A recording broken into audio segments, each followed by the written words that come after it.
What is cracking, guys? JP here again, bringing you another update of my saltwater aquarium.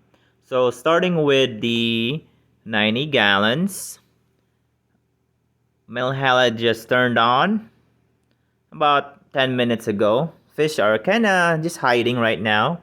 This is definitely very bright white, but it's like the ocean, the shimmer, you can't beat that. Um, Corals are very happy. The biggest fastest grower in this system is this green digi. Look at those. And it's starting to sprout a little growth tips on that edge. So yeah. Montipora is still waking up, but yeah, it's getting there. Pretty good. Got some nice overhang and caves. Shrimps like it. Alright, let's move on underneath. I tested the water last week and the nitrates were 40, phosphate was 1 ppm. I'm like, oh my god, this is high. So what I did is I started brainstorming on how to create a refugium. Initially, I was just gonna have these L bracket aluminum just above, but the light spillage was too much. So I was just watching YouTube around and I watched Euphoria or something, and he had a bucket in the sump.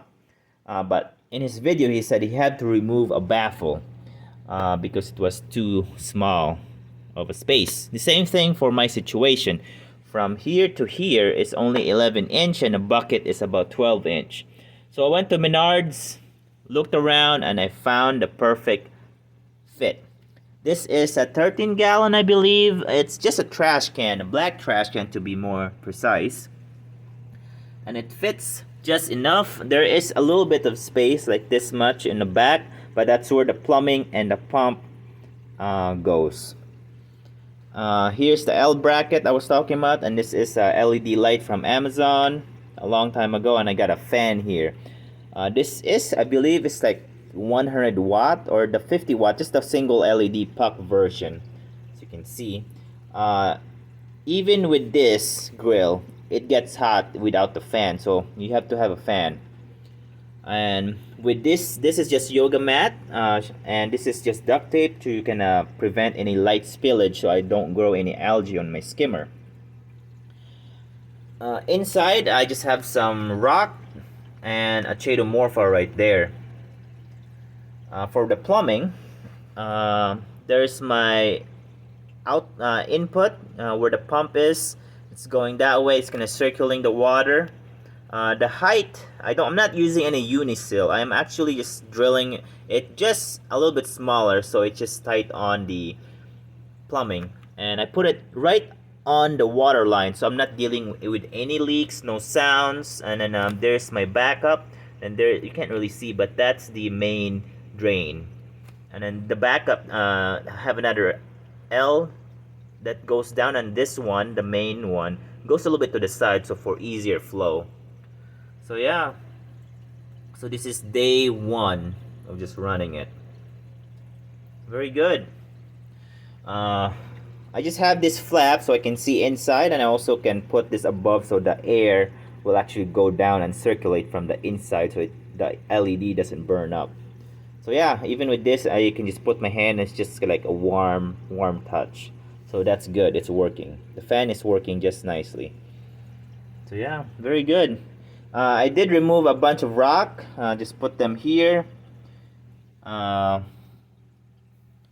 then I got the skimmer over there. So yeah. And then the extra rock, I had it in my quarantine and my snail bucket. So yeah, pretty good. Very, very good. Alright, let's move on to the next part. After the frag swap, I messaged the guy at the local frag swap, and he was only 15 minutes away. So I contacted him, told him, are you able to willing to trade some corals for your corals? So yeah, he said, oh yeah, let's go, come on, let's trade some. And I was just gonna get some stylos, some Postulapora, and maybe what else did I wanted? A yellow Postulapora. But yeah, but when I went over there, he gave me a bunch. I only brought 4 heads of the torch, and he gave me like 20 of these. So yeah, very crazy. This is about day 3 now, so it's still acclimating.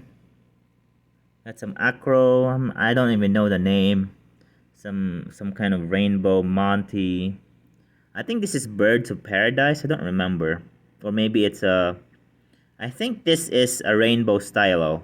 Then I got some uh, Halloween or something. It's a lepto, and then this one is another Monty, reverse Superman, some pink Postulapora. I'm not sure, Harry something. I can't remember the name. I'm not big into names though. Some kind of chalice he gave me. I don't know what this is. It's red and some yellowish tips. I think this is pink Cadillac or something.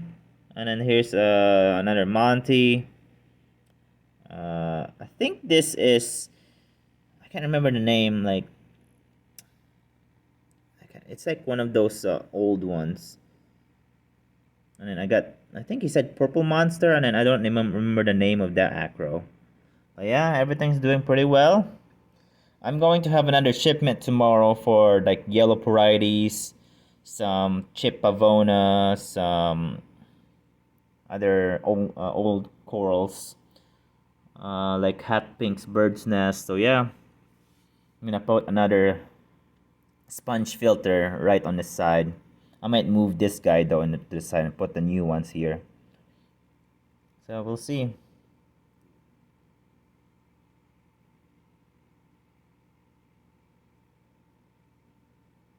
All right, let's move on to the next part.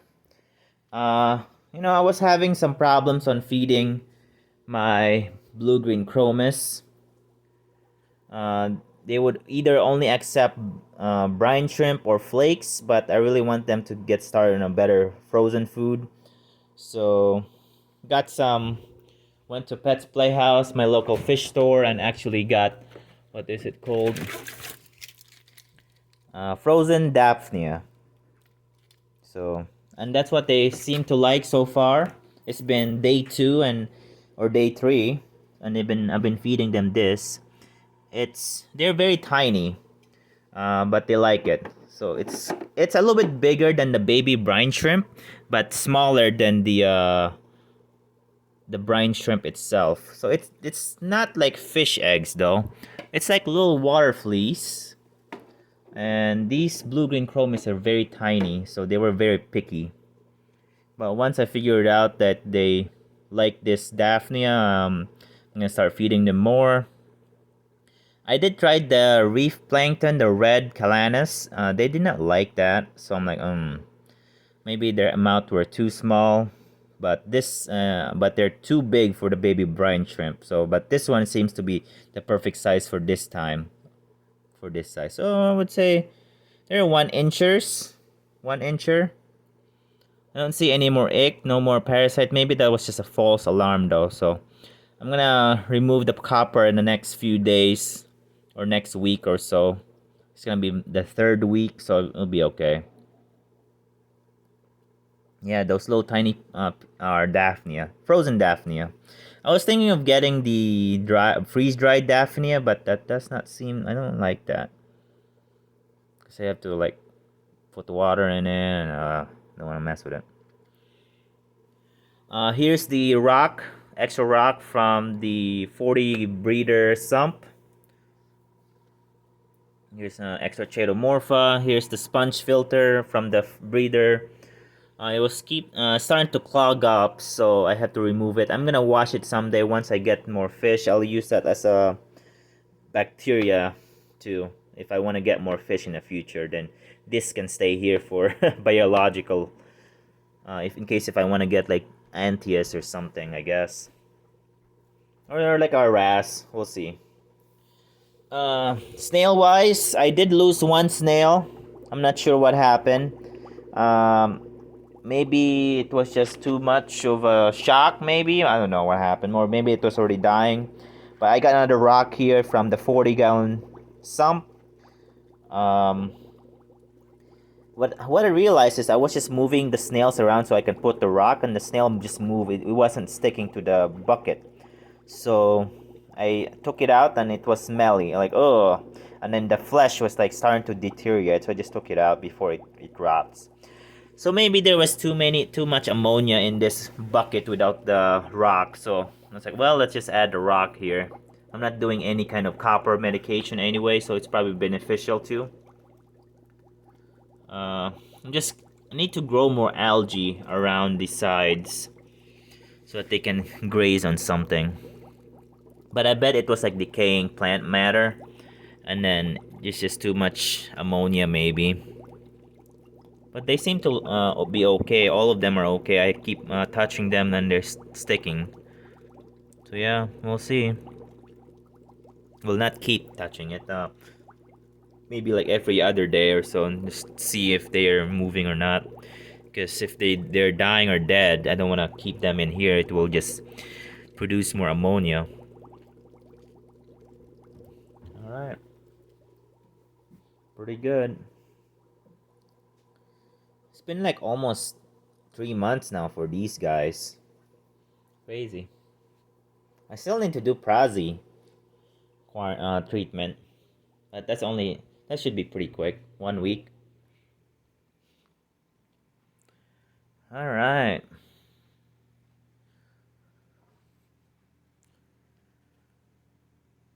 So thanks for watching, guys, and happy reef keeping. Adios.